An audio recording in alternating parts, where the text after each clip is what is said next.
बात अब महाराजगंज की कर लेते हैं, जहां पर वन विभाग और एसएसबी की बड़ी कार्रवाई देखने को मिली है। एक घर में छापेमारी में मिले हिरण के सींग। टीम ने भारी मात्रा में हिरण के सींग किए बरामद और भारत नेपाल बॉर्डर से सटे बरगादाव गांव का ये मामला है। ये बरगदवा गांव का ये मामला है, जहां पर टीम ने भारी मात्रा में हिरण के सींग बरामद किए हैं और भारत नेपाल बॉर्डर से सटे बरगदवा गांव का ये मामला है।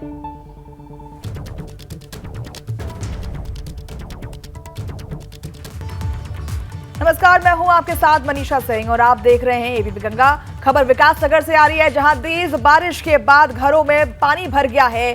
कूंजा ग्रांट में एक घर पर पानी भरने से जमीन ढही और घर में रह रहे लोगों ने भागकर अपनी जान बचाई। घर में रखा सामान भी हुआ बर्बाद। प्रशासन की टीमों ने प्रभावित इलाकों का लिया जायजा।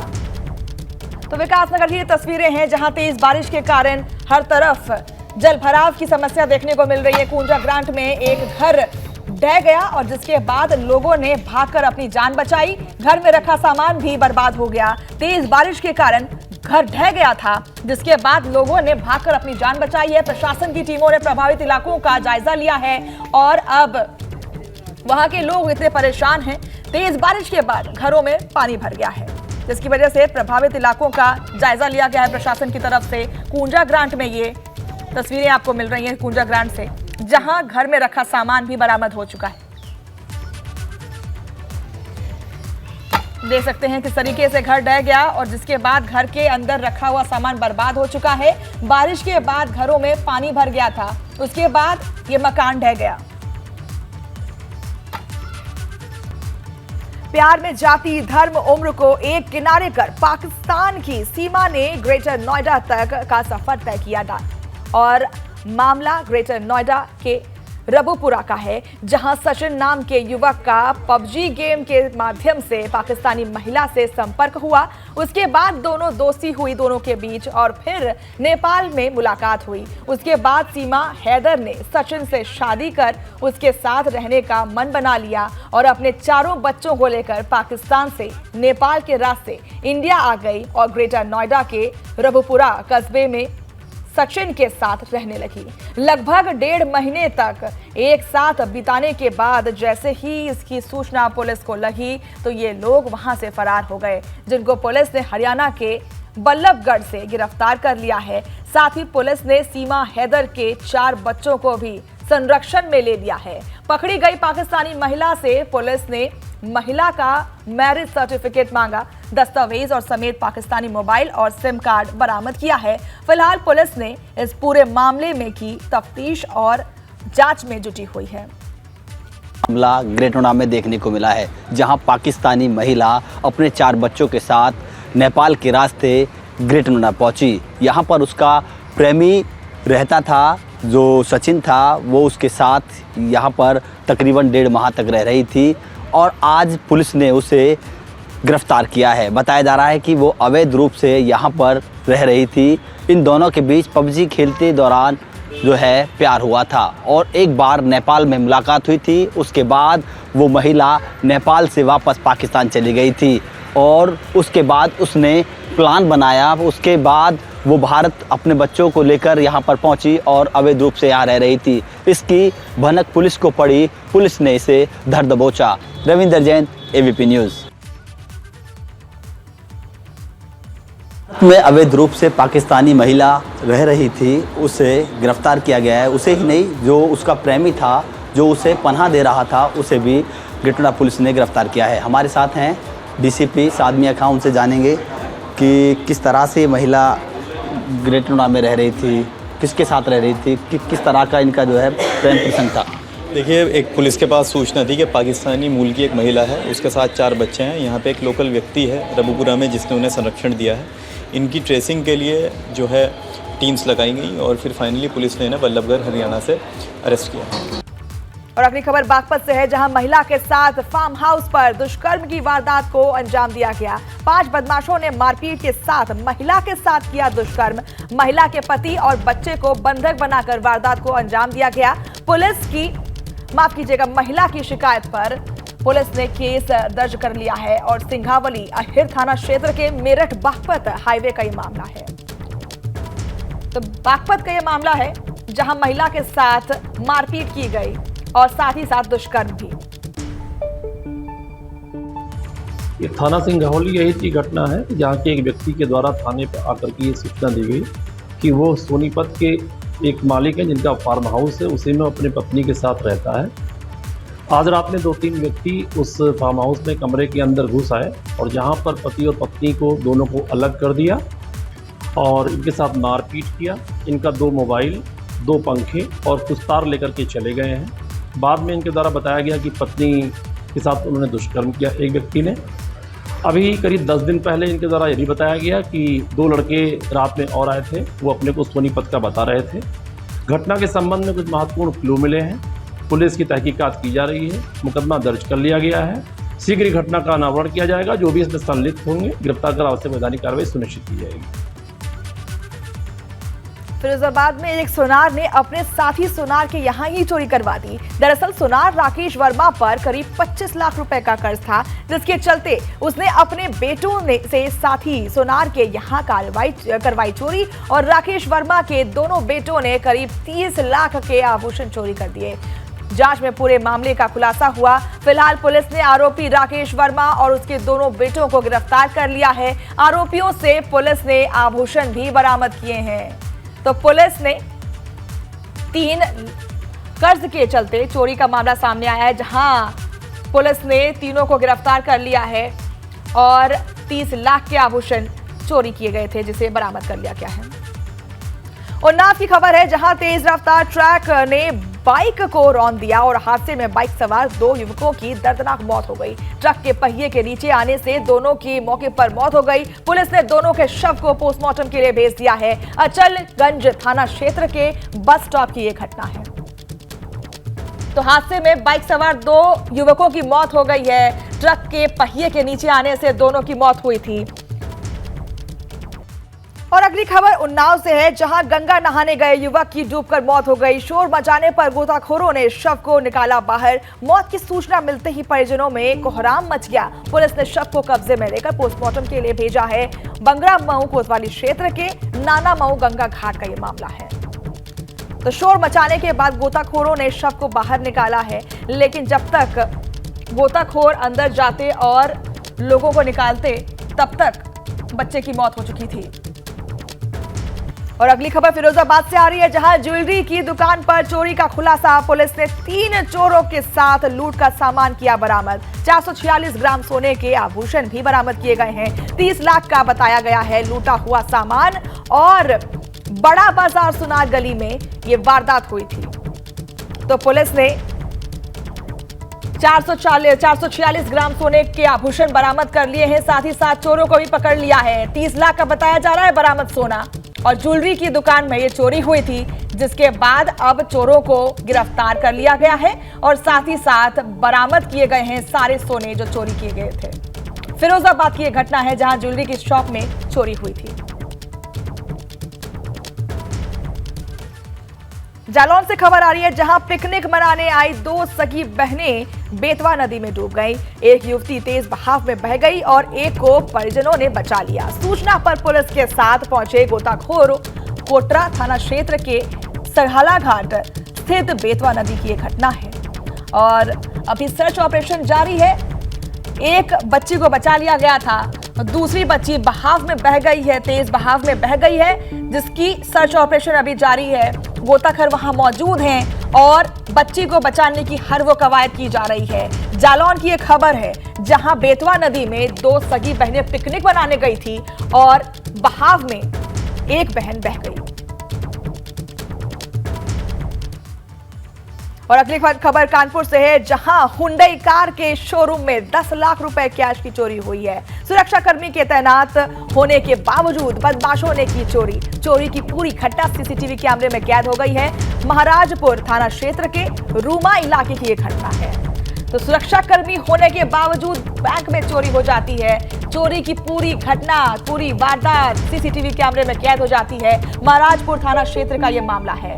चोरी की पूरी घटना सीसीटीवी कैमरे में कैद हो गई है। उसी की तस्वीर हम आपको दिखा रहे हैं। कानपुर में हुंडई कार शोरूम से 10 लाख रुपए की चोरी होती है। सुरक्षाकर्मी की तैनाती के बावजूद ये चोरी हो जाती है और ये सारा कांड सीसीटीवी में क्या हो जाता है। महाराजपुर थाना क्षेत्र के रूमा इलाके का ये मामला है।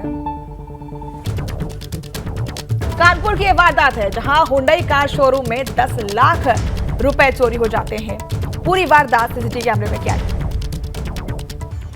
और अगली खबर ललितपुर से है जहां ट्रैक्टर पलटने से बड़ा सड़क हादसा देखने को मिलता है। हादसे में 3 किसानों की मौके पर मौत हो गई। खेत पर बुआई करने जा रहे थे किसानों की मौत से परिजनों में कोहराम मचा हुआ है। थाना बार अंतर्गत ग्राम टेड़ी का मामला है ये। तो ग्राम टोडी का ये मामला है जहां पर खेत में बुआई करते समय ट्रैक्टर पलट गई जिसकी वजह से किसानों की मौत हो गई है। और अब जिनकी मौत हुई है उन किसानों के घर पर मातम का माहौल है और किसानों की मौत से परिजनों में कोहराम मचा हुआ है। ललितपुर ट्रैक्टर पलटने से बड़ा हादसा हुआ है। गोरखपुर में मुख्यमंत्री योगी आदित्यनाथ ने गोरखनाथ और एम्स थाने का लोकार्पण किया है। यूपी का सबसे हाईटेक गोरखनाथ थाना 17 करोड़ रुपए और 5 करोड़ रुपए की लागत से बनाया गया है। इस दौरान स्पेशल डीजी प्रशांत कुमार ने कहा कि ऑनलाइन रेडिकल विचारधारा का प्रचार करने वालों पर कार्रवाई की जा रही है। साथ ही उन्होंने कहा कि धर्मांतरण के मामले में प्रशासन का रवैया सख्त हो गया है। एटीएस की टीम ने 2 ऐसे व्यक्तियों को कल गिरफ्तार किया है जो लगातार ऑनलाइन रेडिकल विचारधारा को प्रचारित प्रसारित कर रहे थे और वो खुद भी पूरी तरीके से रेडिकलाइज थे।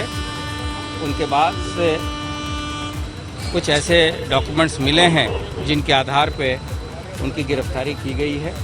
यहाँ वो किस उद्देश्य से ऑनलाइन रेडिकलाइजेशन कर रहे थे इसका पर्दाफाश हो सके। लगातार देखिए धर्मांतरण के मामले में सरकार का रवैया काफ़ी सख्त है और कोई भी व्यक्ति जो जोर ज़बरदस्ती के साथ और एक गलत नीयत के साथ अगर वो धर्मांतरण कराता है तो उसके विरुद्ध कठोर कार्रवाई की जाएगी। और इसी के तहत कल एसटीएफ ने 3 और व्यक्ति भी पकड़े हैं। साथ ही साथ सभी जिलों को निर्देश दिए गए हैं कि इस तरह के लोग जो कि सुनियोजित ढंग से धर्मांतरण कराते हैं उनके विरुद्ध उन पर सतर्क दृष्टि रखी जाए। जी, ये गेमिंग ऐप के तहत बच्चों को बहला फुसला के धीरे धीरे एक धर्म विशेष की तरफ ले जाना और एक ये सुनियोजित साजिश के तहत चीज़ें की गई हैं। नहीं, सावन को लेके पूरी सतर्कता है और इस संबंध में शासन के द्वारा और जो वरिष्ठ अधिकारी हैं जगह जगह जाके इस संबंध में मीटिंगें की गई हैं। आज भी प्रमुख सचिव गृह और डीजीपी के द्वारा स्वयं यहाँ पे गोरखपुर में आके गोरखपुर तथा बस्ती मंडल के वहीं नोएडा में कांवड़ यात्रा के मद्देनजर नोएडा में ट्रैफिक डाइवर्जन वाले रास्तों पर पुलिसकर्मियों की ड्यूटी लगाई गई है। जॉइंट सीपी आनंद कुलकर्णी के नेतृत्व में रहेगी कांवड़ियों की सुरक्षा। सेक्टर 14 के पास बनाया गया है कंट्रोल रूम सेंटर। ITMS कैमरे से होगी कंट्रोल रूम से निगरानी और 4 जुलाई से 18 जुलाई तक रूट डाइवर्शन का प्लान बनाया गया है। तो डाइवर्जन वाले रास्तों पर पुलिसकर्मियों की ड्यूटी लगाई गई है। कांवड़ियों की पूरी मदद की जाए इसके लिए प्रशासन तैनात है और सेक्टर 14 के पास बनाया गया है ये कंट्रोल रूम सेंटर, जहां पर कांवड़ियों के लिए विशेष ध्यान रखा गया है। उनके लिए डाइवर्जन का रास्ता बनाया गया है ताकि ट्रैफिक में कोई बाधा ना आए। कांवड़ यात्रा को लेके सभी रूटों पे सभी अधिकारियों के द्वारा भ्रमण किया गया है और किस रूट्स पे क्या क्या प्रॉब्लम्स है इनको आइडेंटिफाई किया गया है। सभी रूट्स पे फोर्स का डिप्लॉयमेंट हो गया है। जो ऐसे पॉइंट्स जो सेंसिटिव है एक्सीडेंट के पॉइंट ऑफ व्यू से, लॉ एंड ऑर्डर के पॉइंट ऑफ व्यू से, सेंसिटिव एरियाज है, कम्युनली सेंसिटिव एरियाज है, यहाँ सभी स्थानों पे फोर्स का डिप्लॉयमेंट किया गया है। इसके अलावा रूट में पड़ने वाले रास्ते उनको ठीक किया गया है। इलेक्ट्रिक सेफ्टी, रोड के जो पोल्स होते हैं, ट्रांसफार्मर होते हैं, इनकी सेफ्टी को चेक करवाया गया है। रास्ते में जो घास और अन्य इस तरह की समस्या है उनको भी सॉर्ट आउट किया गया है, उसको भी रिजॉल्व करने की कोशिश की गई है। एक ITMS के माध्यम से एक स्पेशल कावड़ विंडो तैयार की गई है, जिसमें जितने भी रास्ते में पड़ने वाले CCTV कैमराज हैं उनको इंटीग्रेट किया गया है। और अब बात स्वामी दीपांकर की भिक्षा यात्रा की, जो यात्रा को 224वें दिन सहारनपुर पहुंची है। और इस दौरान भिक्षा यात्रा में मौजूद लोगों को दीपांकर ने संबोधित किया और कहा कि आज से कावड़ यात्रा की शुरुआत हो रही है। इस यात्रा की खास बात ये होगी कि इस यात्रा में सब भोले के भक्त होते हैं, कोई किसी जाति का नहीं होता। मेरी यात्रा का भी यही उद्देश्य है, जातियों में ना बंटकर एकजुट होकर एक धर्म का पालन करें और एक मजबूत हिंदू समाज का निर्माण करें। कभी जब कावड़ लेकर जाते हैं एकदम भोले के जैसे दिखते हैं, कभी कहा कि ये सैनी बोला, ठाकुर बोला, जुलाहा बोला, बलिया बोला, ब्राह्मण बोला, कभी ऐसा हुआ? आपसे पूछ रहा हूँ, आप कावड़ लेकर कभी हुआ? कभी हुआ दादा? नहीं हुआ। यार कावड़ पर भोला हो सकते हो, जीवन में हिंदू नहीं हो सकते।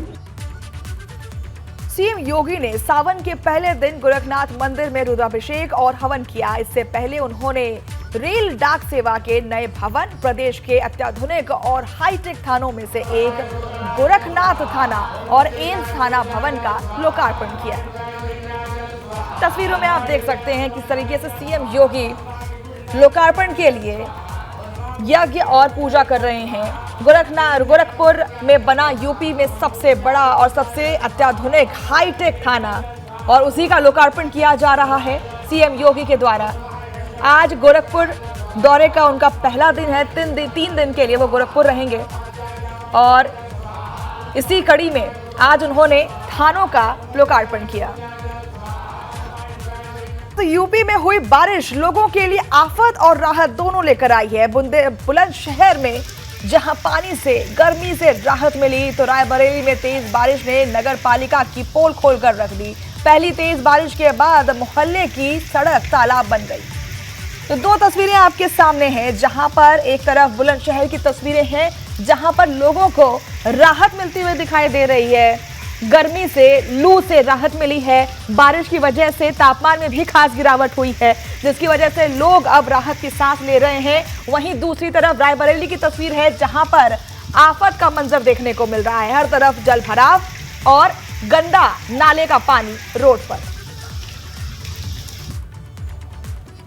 वाराणसी में भारी बारिश के कारण गंगा नदी का जलस्तर बढ़ गया है और नदी किनारे बसे लोगों को बाढ़ का खतरा सताने लगा है। शनिवार की रात 10 बजे गंगा का जलस्तर 59.32 मीटर दर्ज किया गया।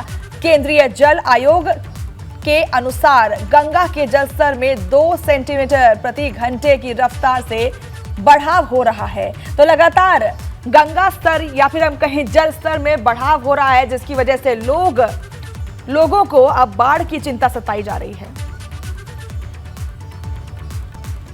वहीं सहारनपुर दौरे पर पहुंचे यूपी भाजपा प्रदेश अध्यक्ष भूपेंद्र चौधरी ने मोदी सरकार के 9 साल की उपलब्धियां गिनाई। भूपेंद्र चौधरी ने 2024 लोकसभा चुनाव में यूपी की सभी 80 सीटों पर जीत का दावा किया है। लोकसभा चुनाव के मद्देनजर प्रदेश अध्यक्ष का ये दौरा अहम माना जा रहा है। तो मिशन 2024 के लिए लोगों को साधने के लिए ये कवायद शुरू हो चुकी है। बीजेपी की तरफ से तमाम मीटिंग्स हो रही हैं और ये देखिए भूपेंद्र चौधरी ने जीत का दावा शुरू कर दिया है। हापुड़ की स्क्रैप फैक्ट्री में भी आग का तांडव देखने को मिला। यहां फैक्ट्री में लगी भीषण आग लाखों का नुकसान का अनुमान लगा रहे हैं। आग फैली तो उसने आसपास की गाड़ियों को भी चपेट में ले लिया। लाखों के सामान के साथ फैक्ट्री में खड़ी 3 गाड़ियां भी जलकर खाक हो गईं। कड़ी मशक्कत के बाद दमकल की गाड़ियों ने आग पर काबू पाया। घटना हापुड़ देहात थाना क्षेत्र का बताया जा रहा है। तो तस्वीरें आप देख सकते हैं किस तरीके से हापुड़ में स्क्रैप फैक्ट्री में आग लग गई, जिसके बाद मौके पर अफरा तफरी मच गई, हड़कंप मचा हुआ है और साथ ही साथ आसपास की दुकानें और गाड़ियों को भी आग ने चपेट में ले लिया। लाखों का सामान जलकर खाक हो चुका है। फैक्ट्री में खड़ी 3 गाड़ियां भी जलकर राख हो चुकी हैं। दमकल की 3 गाड़ियों ने बड़ी मुश्किल से आग पर काबू पाया और उसके बाद मंजर आप देख सकते हैं किस तरीके से धू धू करके फैक्ट्री में आग लगी है और आग का गुबार ऊपर उठ रहा है।